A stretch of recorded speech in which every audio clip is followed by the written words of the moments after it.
In this video, we will demonstrate how to determine the expected length of stay of a patient entering the hospital through the emergency room by modeling the process as a continuous time Markov chain with absorbing and transient states. The context for this problem is the Medical Center Hospital of Odessa, Texas, a nonprofit hospital serving the greater West Texas region. My name is Chad Donovan. I'm the Assistant Divisional Director of Acute Care at Medical Center Hospital. We serve 17 surrounding counties. We are a Level 3 trauma center. We also have a lot of outlying area town hospitals that feed a lot of patients through our ER or direct admissions. The emergency room is our main source of admissions. Probably anywhere from 70 to 75% of our admissions come through the emergency room. Once they go through the emergency room, the doctor determines if that patient should be admitted or sent home from that point.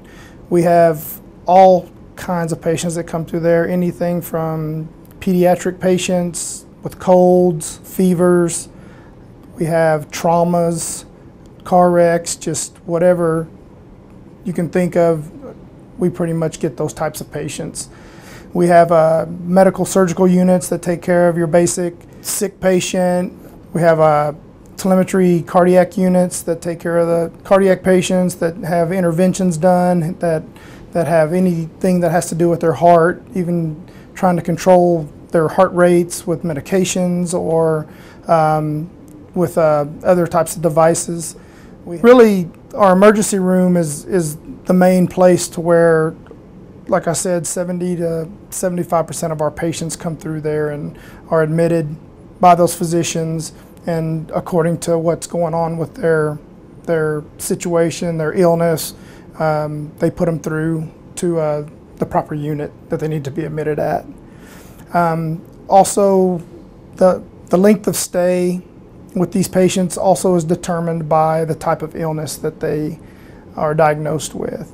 The length of stay can be anywhere from a 23-hour observation patient to where they go home the next day. They just want to run some tests, rule some things out, or they can be in the hospital for 3 to 5 days according to DRGs and all these other things that insurance companies use to determine how long the patient should be in the hospital for that illness. We also have patients that are here even longer than that. We find some that, when we're looking for nursing home placements or long-term care placement, they can stay in the hospital anywhere from 5 days to 25 days. Of course, that is a constant struggle trying to find placement for patients outside the hospital. We keep an average daily census up here of around 23 to 24 patients. The patient load up here is anywhere from one nurse having 3 to 6 patients, depending on the type of patient, how sick the patient is, and the actual patient load that nurse can carry. Patients turn on the TV, they select the program they want to watch according to their diagnosis, to what's going on with them. Even if they just want to relax and watch waterfalls or hear, relaxing music, that's all through that system there. We have these whiteboards here. These basically give the patient the information on who the unit director is, what their nurse is for the day, who their nursing assistant is.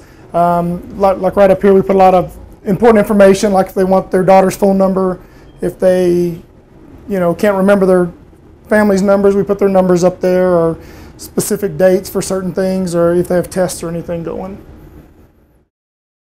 The emergency room is frequently one of the large sources of admission to a hospital. Arriving patients will stay some length of time in the emergency department where they receive treatment and are then either discharged or admitted to one of the specialized care units in the hospital. In these units, the patient will occupy a bed some length of time until they are recovered, and may move from one unit to another during their length of stay.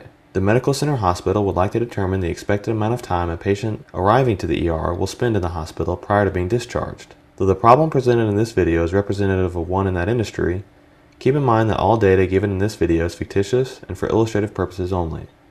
Assume that the hospital has 4 care units, consisting of the emergency department, intensive care unit, telemetry, and cardiology.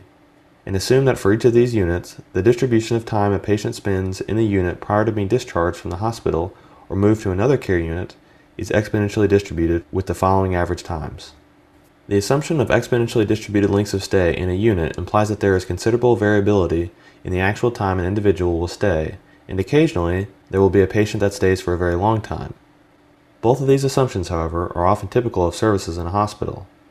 Upon departing from a unit, a patient is discharged from the hospital or moved to another care unit according to the following probabilities.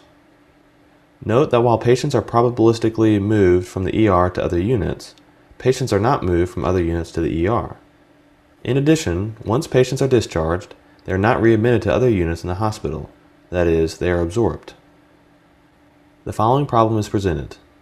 For a patient arriving to the ER, what is the expected amount of time they will spend in the hospital prior to being discharged?